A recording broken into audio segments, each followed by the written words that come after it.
Bonjour à tous, bonjour à toutes, bienvenue dans notre temple, Seigneur, bienvenue dans cette communauté, pour ceux qui viennent peut-être pour la première fois, ou qui viennent peut-être pour la deuxième, troisième fois, mais sentez-vous bien accueillis dans cette communauté.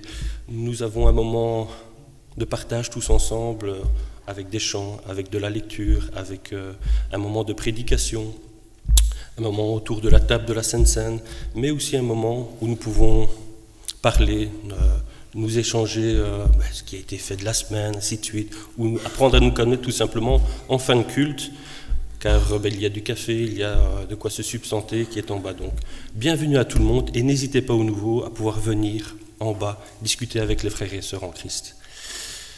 Je vous invite à pouvoir vous courber dans la prière pour débuter notre culte. Seigneur, nous sommes tous rassemblés, Seigneur, ce dimanche matin pour pouvoir t'honorer, tout simplement, Seigneur. Nous sommes rassemblés, ce lien qui nous unit tous ensemble, ainsi que dans d'autres églises, les dimanches matins, les dimanches après-midi, les samedis aussi, Seigneur. Ce lien qui nous unit tous, c'est toi, c'est ton Fils, c'est ton Saint-Esprit, Seigneur. Nous sommes dans la joie d'être rassemblés tous ensemble, de pouvoir te prier, de pouvoir lire ta parole, lire cette parole sacrée, Seigneur, qui nous donne la discipline, qui nous montre ton amour, qui nous montre ce que tu souhaites pour nous dans nos vies. Nous sommes rassemblés aussi pour pouvoir te chanter, Seigneur, avec nos voix, avec notre esprit, avec nos corps aussi, Seigneur. Dans certains chants, nous pouvons t'applaudir, Seigneur, t'acclamer, Seigneur.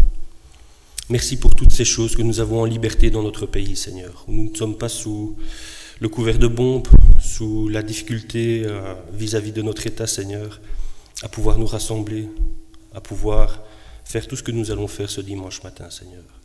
Nous prions et nous te demandons de pouvoir être auprès des personnes qui sont empêchées ce dimanche matin, qui font partie de notre communauté ou qui sont des sympathisants, Seigneur, qui sont peut-être en vidéo avec nous, Seigneur, ou qui nous écouteront en podcast.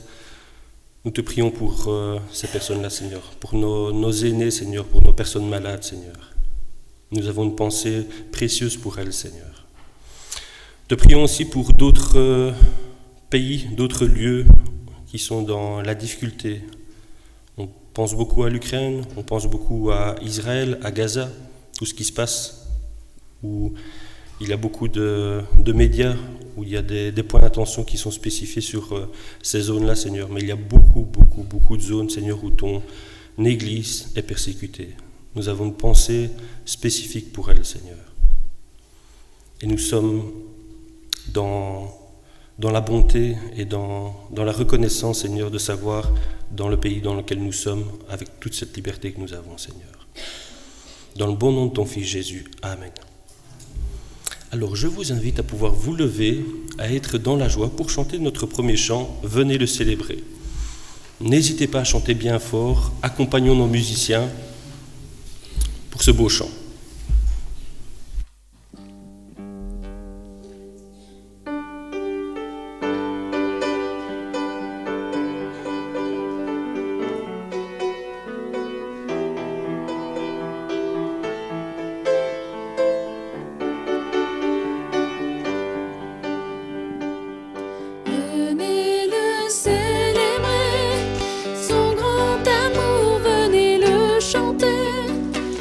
Fils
place.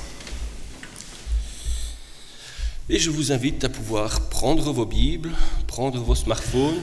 Vous savez peut-être lever, ceux qui ont une Bible papier, levez vos Bibles, comme ça on peut voir un petit peu le nombre de personnes, c'est une curiosité que j'ai, et ceux qui ont leur smartphone. Bah, il y en a quand même, hein. C'est moite-moite. Hein.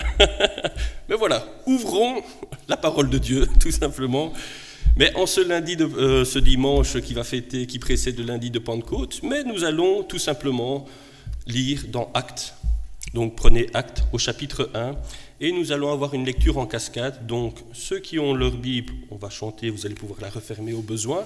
Mettez un marque-page. Ceux qui ont un GSM, gardez votre page ouverte tout simplement. Alors, Acte 1 au chapitre 1 et au verset 1er, pardon.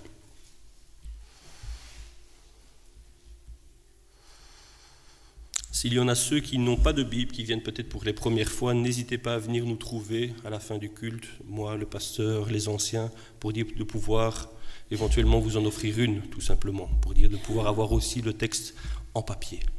C'est une bonne chose d'avoir le texte en papier. Alors, Acte 1, Acte des apôtres, en attendant l'Esprit Saint. Au chapitre 1, Cher Théophile, j'ai parlé dans mon premier livre de tout ce que Jésus a commencé de faire et d'enseigner, jusqu'au jour où il fut enlevé après avoir donné ses ordres par l'Esprit Saint aux apôtres qu'il avait choisis. C'est à eux aussi qu'avec beaucoup de preuves, il se présenta vivant après avoir souffert. Il leur apparut pendant 40 jours, parlant du règne de Dieu. Comme il se trouvait avec eux, il leur enjoint de ne pas s'éloigner de Jérusalem, mais d'attendre ce que le Père avait promis, ce dont, leur dit-il, vous m'avez entendu parler. Jean a baptisé d'eau, mais vous, c'est un baptême dans l'Esprit Saint que vous recevrez d'ici peu de jours. On peut refermer la parole et on va chanter un nouveau chant. Alors je vous invite à pouvoir vous lever et nous allons chanter un chant que la plupart d'entre nous connaissent très bien, ce nom si merveilleux. Je vous laisse avec le groupe de louanges.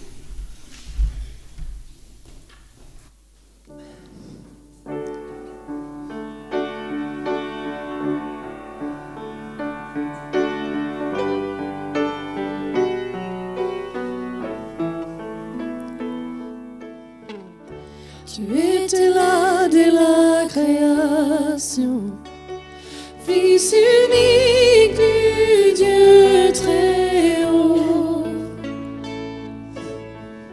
Le mystère de ta gloire révélé, en toi Christ notre Seigneur. Oh, ce nom est si merveilleux, oh, ce nom est si merveilleux. Le nom de Jésus-Christ, mon roi. Oh, ce nom est si merveilleux, sa beauté est sans pareil. Oh, ce nom est si merveilleux, le nom de Jésus. Tu n'as pas voulu laisser son nom, alors Jésus, tu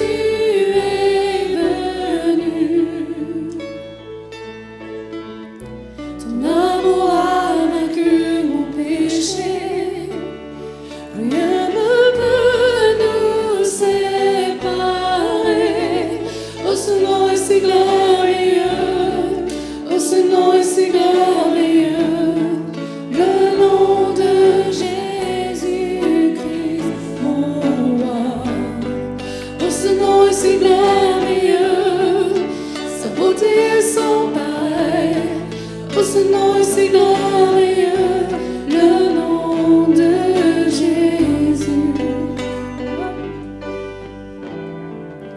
La terre a tremblé, le voile s'est déchiré, les arbres ont la mort et le péché. Dieu chante ta gloire, les nœuds de ta victoire, car tu es le roi ressuscité. Tu es sans rival, tu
ce nom est victorieux.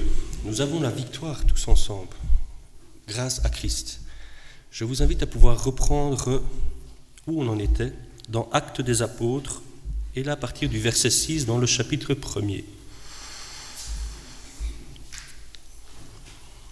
Dans les fêtes que nous avons en tant que chrétiens, il y a bien entendu la naissance de Christ, à la Noël, à la Pâque, mais nous repensons à sa victoire sur la croix, comme nous avons pu le chanter, sa résurrection, et puis il a passé du temps, comme nous avons pu le lire, avec ses apôtres, avec différentes personnes, en chair et en os. Ensuite, comme nous allons le lire, et ce que nous avons fêté les précédents dimanches, mais l'ascension. Donc je vous invite à pouvoir lire à partir du verset 6, l'ascension de Jésus. Ceux qui s'étaient réunis lui demandaient « Seigneur, est-ce en ces temps-ci que tu vas rétablir le royaume pour Israël ?» Il leur répondit « Il ne vous appartient pas de connaître les temps ou les moments que le Père a fixés pour sa propre autorité, Mais vous recevrez de la puissance quand l'Esprit Saint viendra sur vous, et vous serez mes témoins à Jérusalem, dans toute la Judée et en Samarie, et jusqu'aux extrémités de la terre. » Après avoir dit cela, pendant qu'il regardait, il fut élevé, et une nuée le déroba à leurs yeux. Et comme il fixait le ciel, pendant qu'il s'en allait, 2 hommes en habit blanc se présentèrent à eux, et dirent « Hommes de Galilée, pourquoi restez-vous là à scruter le ciel ? Ce Jésus qui a été enlevé au ciel, du milieu de vous, viendra de la même manière que vous l'avez vu aller au ciel. » Alors ils retournèrent à Jérusalem, depuis le mont dit des Oliviers, qui est près de Jérusalem, dans le rayon des déplacements autorisés le jour du sabbat. Quand ils furent rentrés, ils montèrent dans la chambre à l'étage où ils se tenaient d'ordinaire. Il y avait Pierre, Jean, Jacques, André, Philippe, Thomas, Barthélemy et Matthieu, Jacques, fils d'Alphée, Simon le Zélote et Judas, fils de Jacques. Tous d'un commun accord étaient assidus à la prière avec des femmes, Marie, mère de Jésus, et les frères de celui-ci. Jusque-là. On peut remettre un petit feuillet.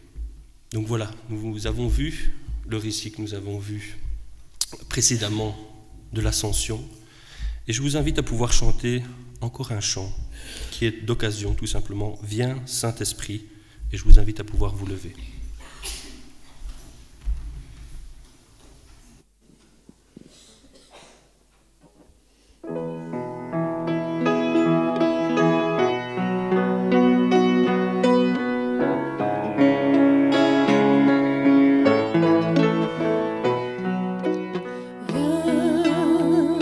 Saint-Esprit,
Je ne sais pas ce que ce chant vous inspire, moi en tout cas quand je l'entends, pas que ce dimanche matin ou en préparation, mais régulièrement, me m'apporte la sérénité, comme avec le Seigneur Jésus-Christ.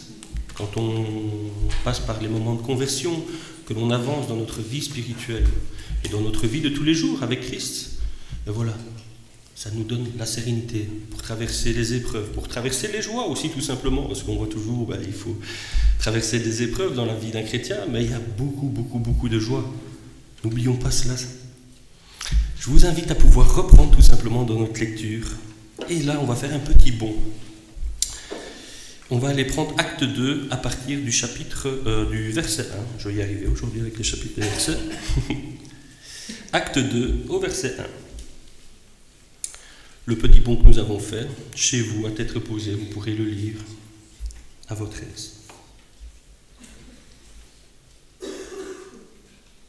Le sous-titre, la venue du Saint, de l'Esprit Saint.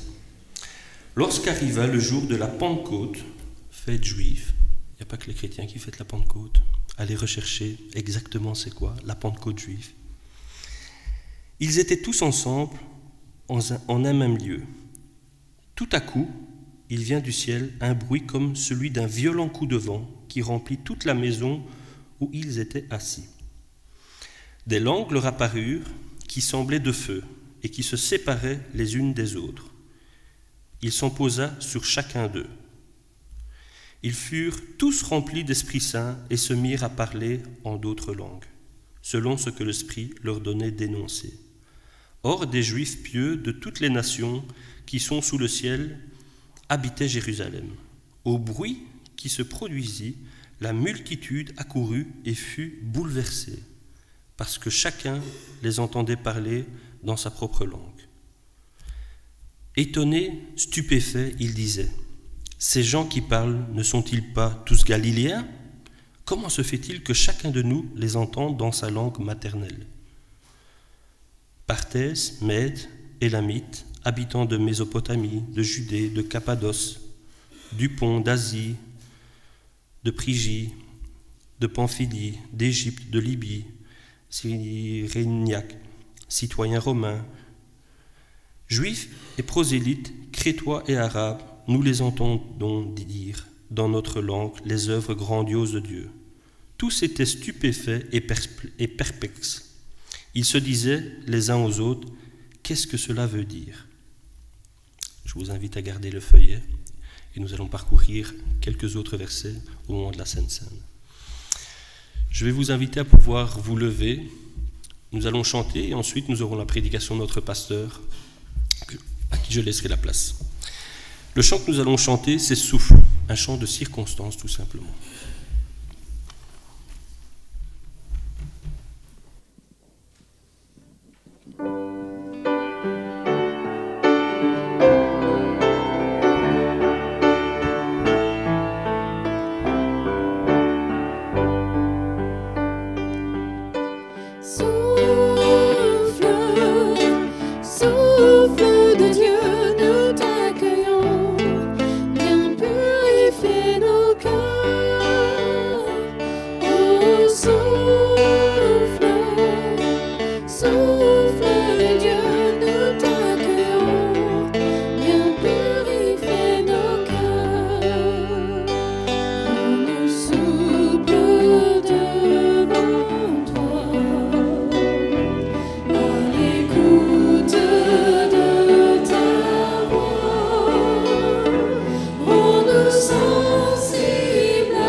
Chers frères et sœurs, chers amis, chers internautes, bonjour.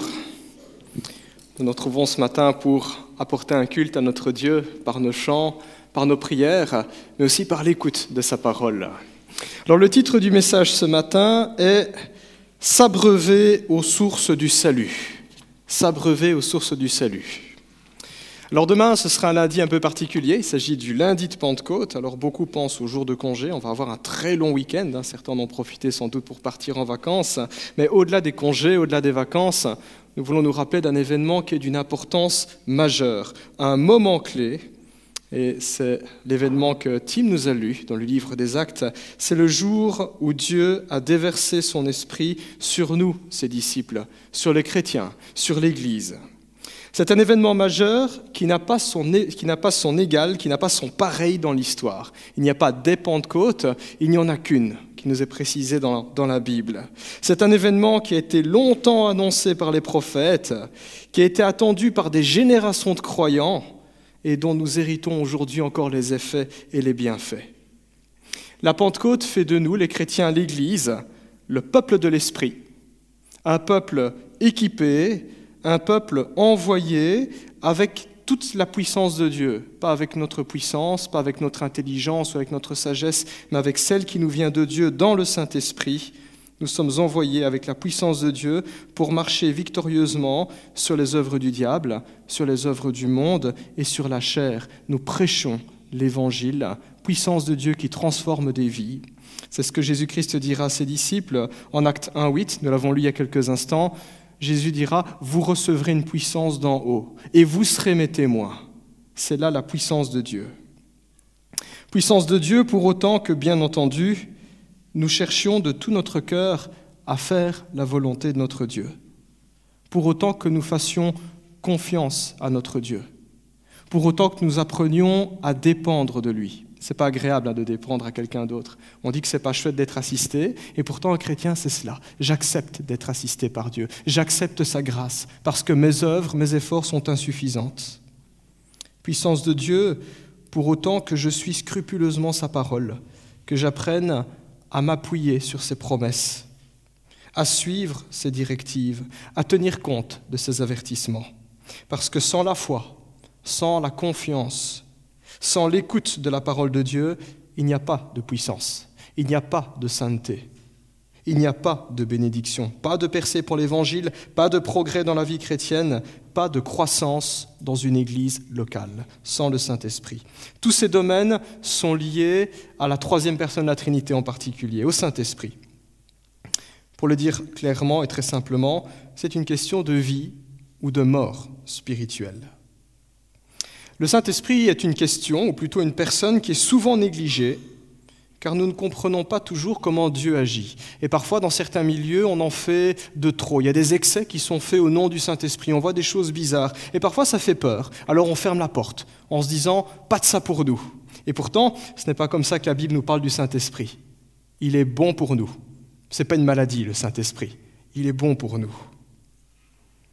Quand on ignore le Saint-Esprit, il se passe des choses très tristes dans nos vies chrétiennes et même dans ce qui se passe dans nos églises. Quand on oublie le Saint-Esprit, la vie chrétienne devient une religion froide et sèche. Elle devient du formalisme. Être chrétien est alors se soumettre à un comportement extérieur et participer de force à certaines activités parce qu'on est chrétien.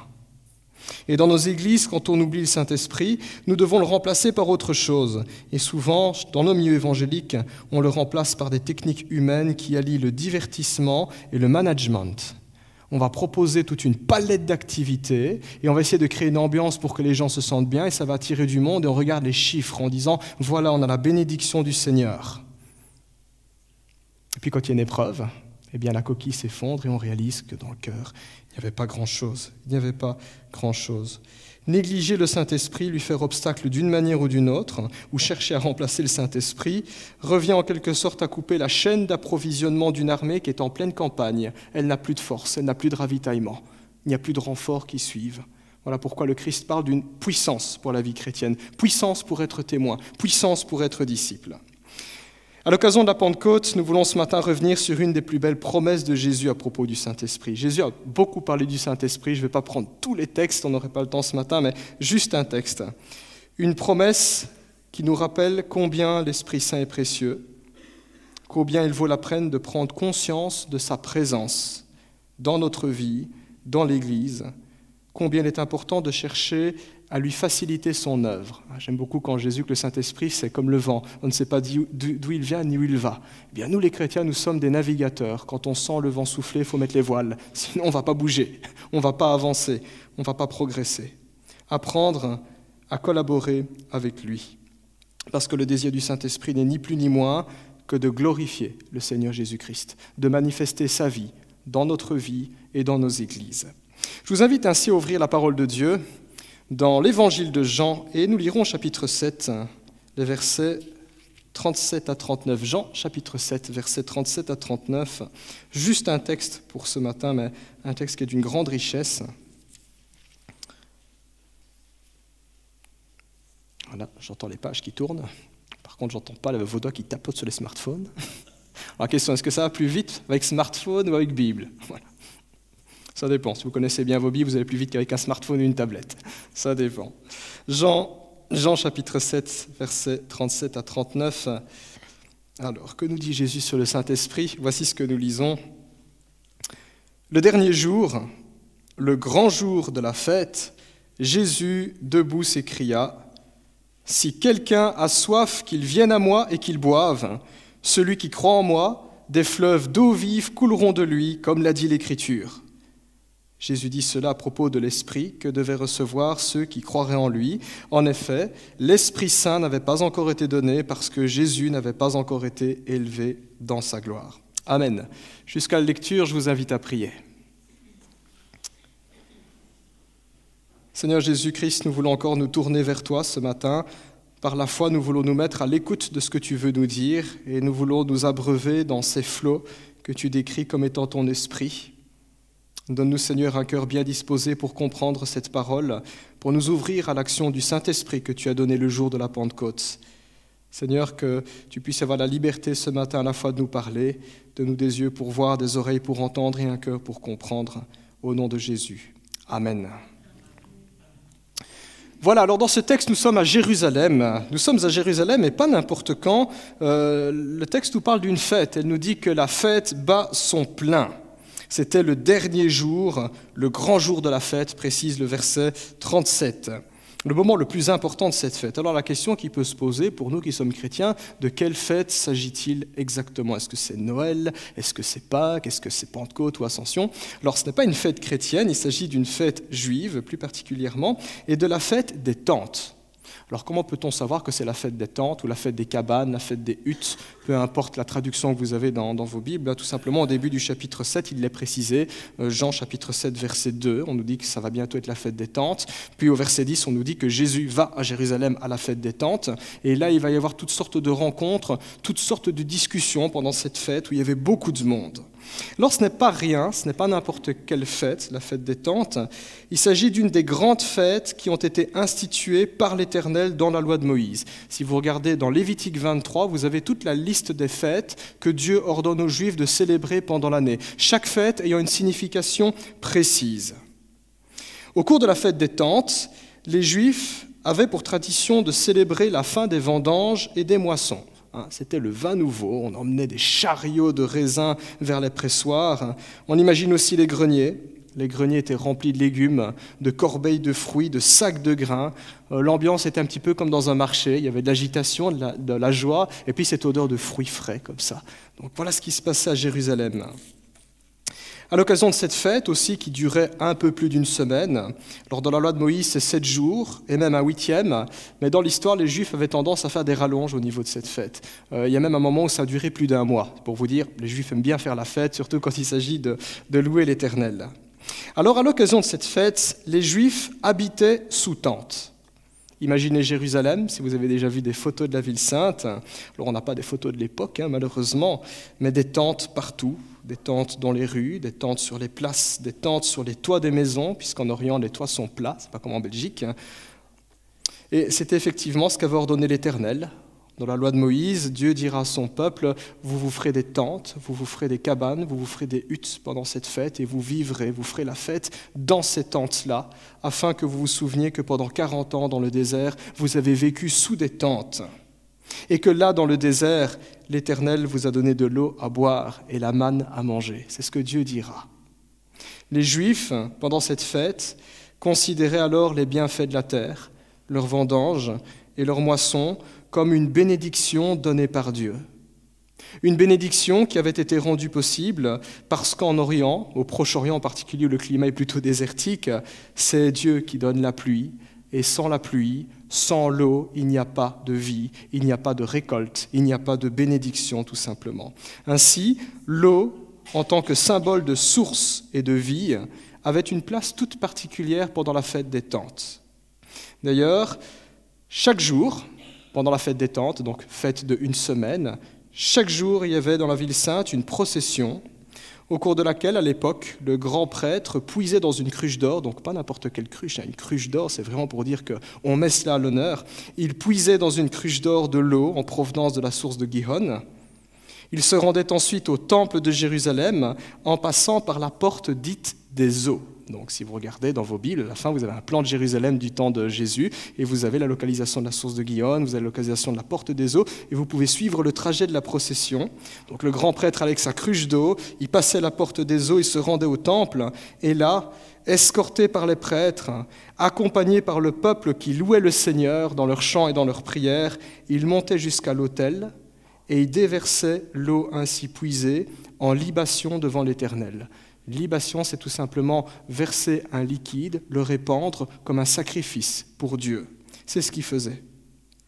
L'eau alors dans le temple s'écoulait le long des marches et sur le sol et se répandait dans toutes les directions au regard du peuple ainsi réuni qui louait le Seigneur. Et ce geste symbolique rappelait la prophétie d'Ézéchiel. Je ne vais pas la lire parce qu'elle est longue, juste les références. Ézéchiel 47 à partir du verset 1.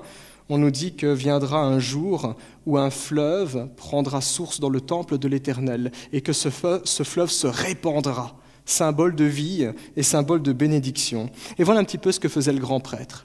Dans l'attente de l'accomplissement de ce jour, dans l'attente de ce jour extraordinaire où Dieu déverserait la vie et la bénédiction, eh bien, il proclamait cette prophétie par ce geste symbolique.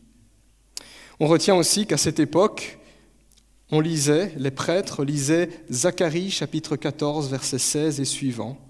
Zacharie nous parle d'un jour où le Messie régnera sur terre, et il est dit que toutes les nations monteront au temple pour adorer l'Éternel, et que toutes les nations qui s'y refuseront seront privées de pluie, privées de vie, privées de bénédiction, ici.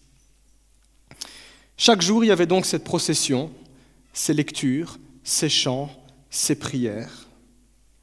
À la fin de la fête des tentes, la procession prenait une importance toute particulière. C'était la dernière rencontre de la fête, le clou du spectacle, je pourrais dire.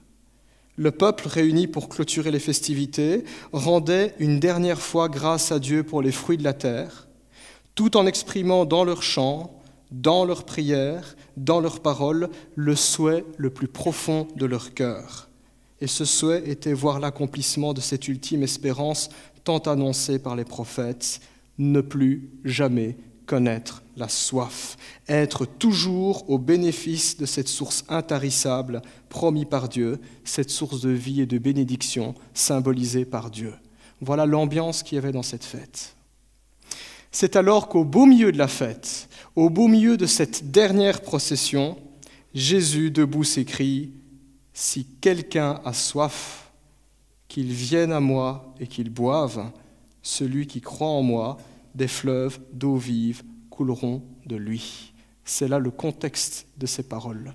C'est à ce moment précis qu'il a dit ça. Alors à votre avis, comment ont réagi les Juifs quand ils ont entendu ça ? C'est choquant.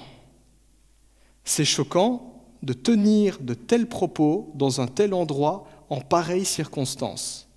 Pour tenir de tels propos, il faut vraiment être sûr de ce qu'on dit.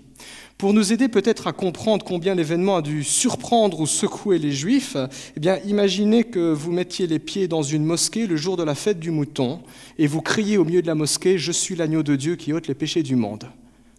Les fidèles, ils vont être choqués d'entendre ça, ils vont être surpris parce que ça leur parle, l'image du mouton, de l'agneau, du sacrifice, mais dire « je suis l'agneau de Dieu qui ôte les péchés du monde », il faut être sûr de son coup quand on dit ça. Il faut être sûr de son coup. Voilà ce qui se passe donc dans notre passage. La foule entend ça, au beau milieu des festivités.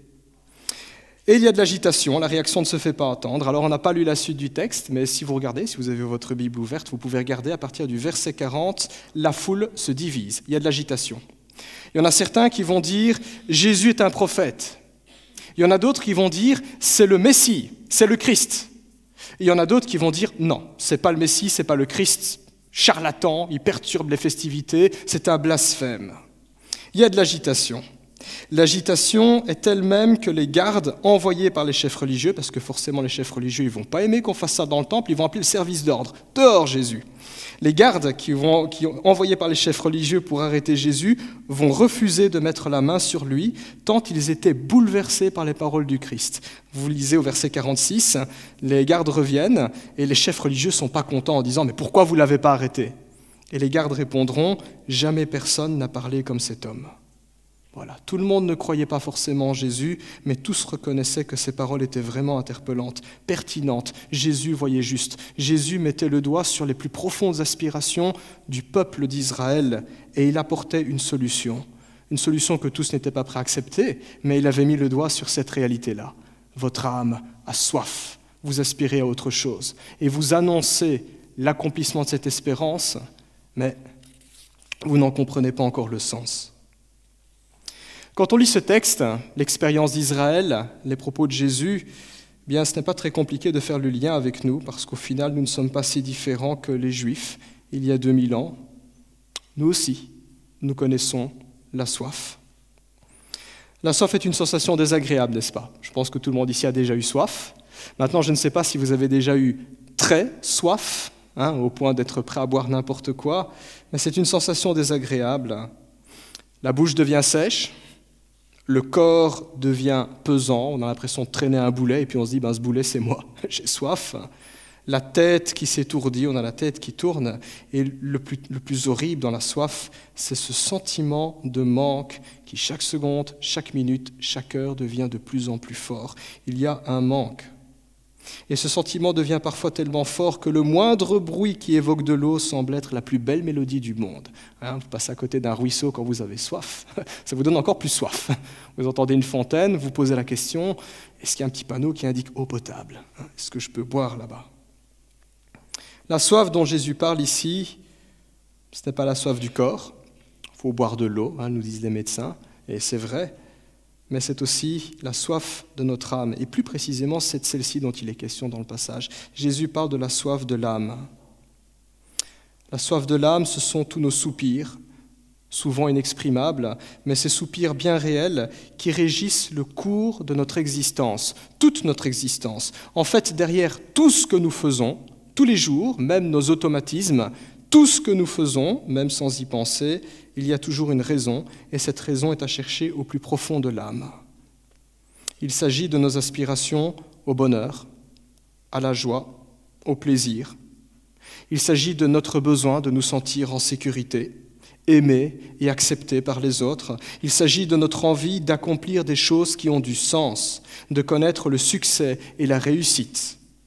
Il s'agit de notre besoin de repos, de paix, de perfection, d'harmonie. Il s'agit de notre quête d'éternité face à notre condition mortelle. On pense à la vie après la mort. On veut qu'on se souvienne de nous après notre passage. Aspiration de l'âme. La soif de notre âme, qu'on soit croyant ou non, met en évidence le caractère pénible et incertain de la vie. La réalité d'un monde qui est touché par la sécheresse du péché, où l'aridité du mal, de la mort et de la souffrance sont une réalité que nous expérimentons jour après jour. Pour le dire autrement, nous vivons sous un soleil de plomb qui nous dessèche. La soif de l'âme nous parle tout simplement de la condition humaine. Nous sommes pécheurs, nous sommes rebelles à Dieu, nous sommes très loin de la source d'eau vive. L'insatisfaction confirme qu'il n'y a rien ici-bas qui puisse durablement étancher notre âme, car tout ce que le monde offre finit par se détériorer, finit par lasser et ne dure pas éternellement. Vous avez probablement une voiture, pour ceux qui sont motorisés. Souvenez-vous du premier jour où vous avez acheté votre voiture, vous étiez enthousiaste, satisfait. Après 4 ou 5 ans, quand elle a pas mal de kilomètres au compteur, c'est une voiture comme une autre et on en veut une autre. Même chose pour les smartphones, même chose pour les vacances, pour les ordinateurs, pour les habits. Tout s'use, tout finit par se lasser. Ce que le monde offre n'est pas satisfaisant. Et c'est là la tragédie de tous ceux qui cherchent leur bonheur. Et c'est là la tragédie de tous ceux qui cherchent un sens à leur vie dans les biens du monde, dans les richesses du monde, dans ce que le monde a à offrir, parce que rien ne dure. Pas votre carrière, pas votre compte en banque, pas votre santé, même pas vos relations, parce que les gens que vous connaissez finiront par mourir et vous-même, vous mourrez aussi. Rien ne satisfait durablement dans le monde. Au fond, ce après quoi notre âme soupire, c'est une situation où le mal et la souffrance n'existent plus. C'est une situation où le péché n'a absolument plus aucun pouvoir, plus aucune emprise. Et cette situation idéale à laquelle l'âme aspire a un nom dans la Bible. Et dans la bouche de Jésus, cette situation s'appelle le salut. Les Juifs, eux, l'appellent, et ils l'appellent encore aujourd'hui, si vous discutez avec des Juifs et des rabbins en particulier, ils appellent ça le shalom, la paix. C'est pas la paix, mon voisin me fiche la paix, c'est la paix au sens la paix de l'âme. Je suis comblé, je suis en sécurité. La paix ou le repos, shalom.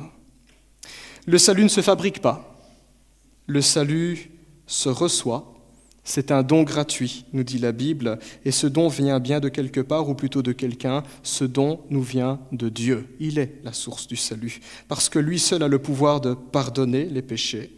Lui seul a le pouvoir de vaincre la mort, lui seul a le pouvoir de mettre fin définitivement au mal et à la souffrance, et lui seul peut combler nos âmes en les réconciliant avec lui-même, parce que notre soif sans fin ne peut être étanchée que par un Dieu infini et éternel. Ça, c'est le propre de l'être humain, c'est ce qui nous distingue des animaux, une soif insatiable, éternelle, on en veut toujours plus. Et ça se voit en particulier avec l'argent, le pouvoir et la gloire. Qui en a goûté en veut encore plus.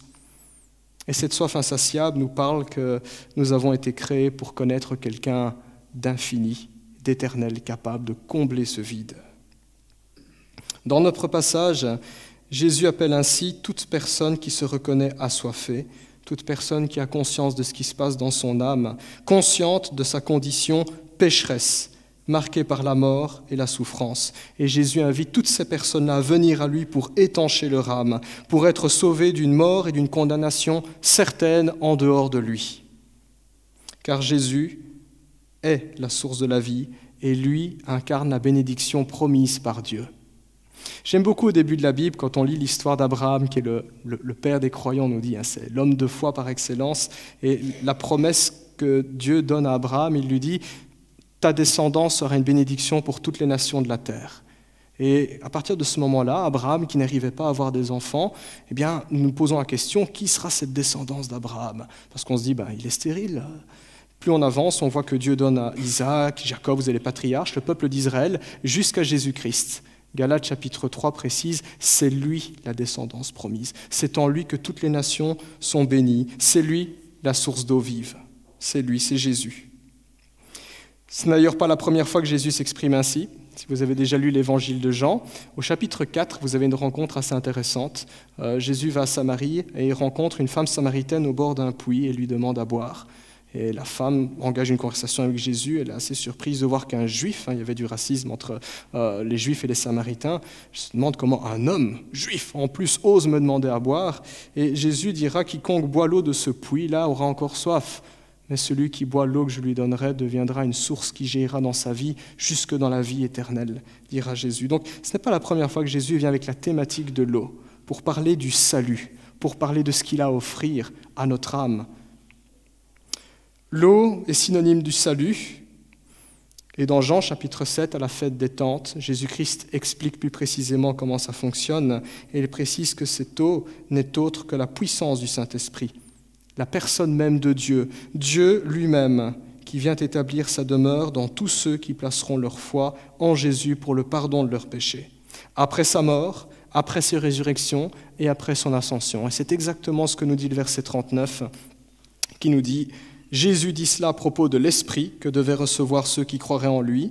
En effet, l'Esprit Saint n'avait pas encore été donné parce que Jésus n'avait pas encore été élevé dans sa gloire. Dans l'évangile de Jean, chaque fois qu'on parle de la gloire du Christ, il est question de la croix, sa mort, sa résurrection et la fin de sa mission, son ascension. Le Saint-Esprit nous est décrit ici comme l'agent de notre salut. C'est une drôle d'expression, mais c'est peut-être le meilleur mot qu'on peut employer en français. Il est l'agent de notre salut. Si le Père est l'auteur de notre salut, c'est lui qui a façonné, élaboré ses plans, qui nous a tant aimés. Si Jésus-Christ est le médiateur, celui qui est mort à la croix pour nos péchés, qui a accompli le salut extérieurement sur la croix, objectivement, le Saint-Esprit est l'agent. Il est celui qui applique le salut de Dieu à notre vie. Il est un fleuve impétueux qui se déverse dans le désert de notre âme en y apportant la vie sur son passage. Il est, comme dirait Jésus, nouvelle naissance. C'est la discussion qu'il aura dans Jean chapitre 3 avec un théologien, Nicodème, docteur de la loi, et Jésus lui dira « À moins de naître d'eau et d'esprit, on ne peut pas entrer dans le royaume de Dieu ». Jean 3,5. Il parle du Saint-Esprit, naître de nouveau. Le Saint-Esprit restaure, console, il est appelé le consolateur d'ailleurs, guérit, fortifie, il est force, amour, sagesse, 2 Timothée 1,7. C'est littéralement un passage de la mort à la vie, comme Christ est mort et ressuscité. Ou pour prendre une image, c'est l'équivalent de la pluie dans un désert. Il y a tout qui devient vert. Les torrents du Saint-Esprit, pour reprendre l'image de l'eau dans notre passage, les torrents du Saint-Esprit nous plongent en Jésus-Christ. Comment trouver la plénitude du Christ dans ma vie? Dans la plénitude du Saint-Esprit. Ce sont dans ces torrents-là, dans ceux du Christ qu'apporte le Saint-Esprit, ou plutôt qui déverse, ce sont dans ces torrents-là que nos péchés sont lavés. Voilà pourquoi la Bible nous dit que nous ne pouvons pas appartenir à Dieu si nous n'avons pas l'Esprit de Dieu. Romains chapitre 8, verset 9. C'est dans ces mêmes eaux qu'il apporte, dans ces eaux profondes, que le péché, la mort et le diable ont été engloutis, noyés et vaincus. L'effusion du Saint-Esprit n'est autre que l'effusion de Jésus-Christ dans le cœur du croyant et dans le cœur des églises locales. C'est ce qui se passe. Une puissante action du Saint-Esprit n'est ni plus ni moins qu'une action puissante, ou plutôt une puissante manifestation de la vie de Jésus-Christ. Le Saint-Esprit nous met littéralement en contact. Il nous connecte à Jésus-Christ dans tout ce qu'il est, dans tout ce qu'il a de plus glorieux, de plus beau et de meilleur pour nous, ses enfants.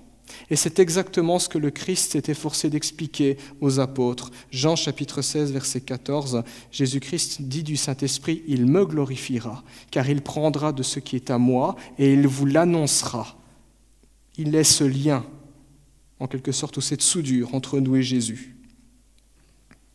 Comme nous laisserions infuser un sachet dans une tasse, j'avoue que l'illustration est peut-être un peu plus légère par rapport au torrent de vie, mais comme nous laisserions infuser un sachet de thé dans une tasse, ainsi plus un croyant se familiarise avec la présence du Saint-Esprit dans sa vie, plus il coopère à son œuvre par sa confiance, sa dépendance à Dieu, sa recherche de sa volonté, son désir de mieux connaître Dieu, d'être plus proche de lui, d'impliquer Dieu dans tout ce qu'il fait, dans tous les domaines de sa vie, plus l'Esprit Saint diffusera la vie du Christ dans la sienne. Un peu comme le sachet de thé, plus je le laisse dans la tasse faire son travail. C'est une effusion de pureté, de puissance, de sagesse et d'amour. Et c'est cela le progrès spirituel. C'est cela grandir spirituellement en tant que chrétien. Et en tant qu'Église, c'est cela une Église qui mûrit, qui devient forte et puissante. Ou pour le dire autrement, comme le dirait Jean-Baptiste dans Jean 3,30, « Il faut que je diminue et que le Christ grandit ». Le Saint-Esprit fait tout simplement de nous des chrétiens. Il n'y a rien d'extraordinaire, ce n'est pas une nouveauté, c'est ce que Christ a toujours enseigné. Le Saint-Esprit fait de nous des chrétiens. Un chrétien, c'est quoi? C'est un petit Christ, littéralement. Des chrétiens non pas de nom, mais de cœur, dont les actes confirment ce changement. Nous, les évangéliques, nous parlons de conversion à partir de ce moment-là, et puis de tout un processus de sanctification. C'est ce que nous visons pour nos vies personnelles. C'est ce que nous visons aussi pour notre Église, c'est ce dont nous avons besoin urgemment, un changement dans nos cœurs, un changement dans nos pensées, un changement dans nos sentiments, un changement dans nos attitudes, afin que le monde voie que nous sommes disciples de Jésus-Christ. Et c'est là l'œuvre surnaturelle de Dieu, on ne peut pas le faire. Ce n'est pas le fruit de nos efforts ou de notre intelligence, on ne peut pas le fabriquer. C'est Dieu qui opère dans notre vie. Souvent, quand on demande quelle est la preuve que Dieu existe, eh bien, je dis, regardez les vies transformées. Ça, c'est l'œuvre de Dieu. Œuvre surnaturelle qui restaure les vies brisées, qui relève les églises défaillantes, qui touche un monde en perdition en les mettant en contact avec Jésus. Le Christ le dira, quand il sera venu, en parlant du Saint-Esprit, il convaincra le monde de péché, de justice et de jugement. Ce n'est pas nous qui convainquons les gens à coups de Bible. Nous prêchons la parole de Dieu, et la parole a une puissance intrinsèque, et cette puissance s'applique dans la vie de ceux qui écoutent par le Saint-Esprit. Voilà pourquoi le seul péché qui n'est pas pardonnable, c'est le blasphème contre le Saint-Esprit. Quand il nous convainc de notre péché, quand il nous aide à comprendre l'Évangile et comprendre la décision « j'en veux pas », il n'y a plus rien à faire. Il n'y a plus rien à faire. Cette œuvre ne peut pas être réalisée à main humaine, mais elle peut être facilitée ou freinée par l'action humaine. Voilà pourquoi l'apôtre Paul dira à 2 reprises, Éphésiens 4:30, « N'attristez pas le Saint-Esprit de Dieu, par lequel vous avez été rachetés. » Ou encore dans 1 Thessaloniciens 5:19, « N'éteignez pas le Saint-Esprit », un petit peu comme on diminuerait la lampe ou on mettrait un seau dessus. Le Saint-Esprit n'est pas non plus la promesse que tout devient parfait dans la vie, que tout devient facile du jour au lendemain. Le Christ, je le rappelle, était rempli du Saint-Esprit pendant tout son ministère et ça l'a conduit à la croix. Donc la présence du Saint-Esprit, ce n'est pas la promesse de la facilité, ce n'est pas la promesse que voilà, tout va se régler dans ma vie, mais c'est la promesse que nous entrons dans l'âge à venir, dans la prochaine étape des plans de Dieu qui se concrétiseront ultimement à son retour, parce que c'est quand Christ reviendra que la mort sera définitivement anéantie, qu'il n'y aura plus ni deuil, ni souffrance, ni mort, ni douleur, nous dit l'Écriture. Le Saint-Esprit est ainsi la promesse d'un futur qui est plein d'espérance, un futur vers lequel nous sommes en route. Et quand nous marchons par l'Esprit, nous nous approchons de ce futur, parce que le Saint-Esprit, nous dit l'Écriture, est le gage de notre héritage à venir. Il constitue les prémices, l'annonce et l'avant-goût de bien plus grandes bénédictions. Si vous lisez Éphésiens, chapitre 1, vous avez la liste de toutes les bénédictions qui sont données aux chrétiens. C'est long, très long. Et puis tout à la fin, Éphésiens 1, 13 et 14, la Bible précise « Le Saint-Esprit est le gage que Dieu vous donne ». Il y a encore tellement à venir, tellement à venir. Puissions-nous ainsi considérer le don de la Pentecôte, qui n'est autre que Dieu lui-même pour nous, en nous, à travers nous. Puissions-nous ainsi considérer le don de la Pentecôte et conformément à l'Évangile, puissions-nous aussi chercher une plus grande diffusion de sa présence en nous approchant de Jésus-Christ avec confiance et humilité dans l'écoute de sa parole. Sur ce chemin, c'est là où nous connaîtrons des flots puissants dont parle le Christ et que nous irons de progrès en progrès. Amen. Je vous invite à prier.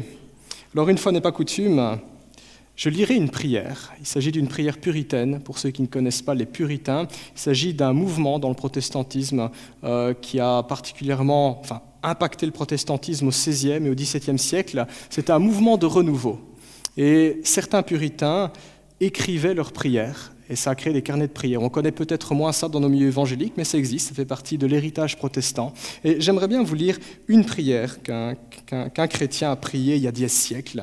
Je ne sais pas qui est ce chrétien, mais quand j'ai lu sa prière par rapport au Saint-Esprit, je me suis dit « Amen ». Je suis d'accord avec cette prière. Et j'aimerais vous la lire afin que nous puissions aussi nous associer. « Seigneur Jésus-Christ, remplis-moi de ton esprit, que je sois occupé par sa présence.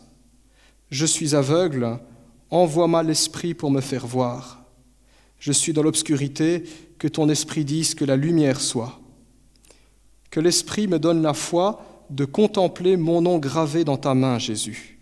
Mon âme et mon corps rachetés par ton sang, mon péché couvert par ta vie de pure obéissance. Renouvelle-moi par sa grâce révélatrice, afin que je réalise mon union indissoluble avec toi, Jésus. Afin que je sache que toi, l'époux, tu m'as épousé pour toujours, dans ta justice, ton amour, ta miséricorde, ta fidélité, afin que je sois un avec toi, comme une branche avec sa souche, comme un bâtiment avec sa fondation. Que les réconforts de ton esprit m'encouragent dans mes peines, que sa force me soutienne dans mes épreuves, que ses bénédictions me ravivent dans ma lassitude, que sa présence me fasse devenir un arbre fructueux de sainteté, que sa puissance m'établisse dans la paix et dans la joie, que ses incitations me rendent inlassable dans la prière, que son animation enflamme en moi une dévotion éternelle pour ta gloire, Jésus. Envoie-le comme chercheur de mon cœur, pour me montrer davantage mes corruptions et mon incapacité, afin que je cours vers toi, mon Seigneur, que je m'accroche à toi, que je me repose en toi, comme le commencement et la fin de mon salut. Que jamais je n'attriste ton esprit par mon indifférence et par mon égarement, que jamais je ne le chagrine par mon accueil glacial, que jamais je ne lui résiste par ma rébellion acharnée. Réponds à mes prières au Seigneur, pour la gloire de ton nom. Amen.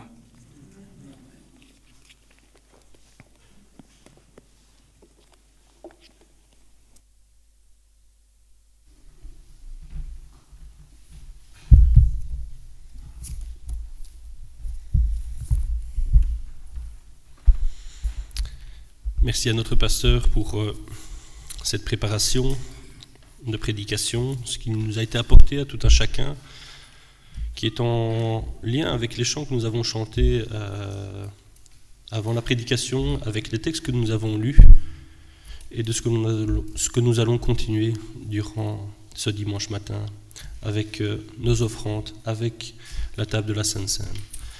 Je vous invite à pouvoir louer le Seigneur avec nos libéralités, et de pouvoir vous lever, à pouvoir chanter aussi un chant pour accompagner ce moment. C'est le chant « Te connaître ». J'invite à la personne responsable de l'offrande à pouvoir revenir et de pouvoir prier à la fin par rapport à cette offrande que nous avons tous préparée. Je tiens à rappeler, l'offrande peut être versée aussi sur le compte financier. Il y a de la discrétion derrière tout cela aussi.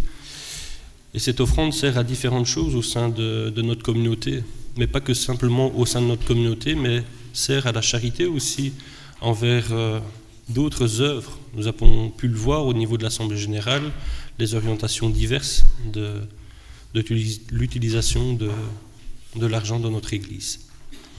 Je vous invite à pouvoir chanter ce chant « Te connaître ».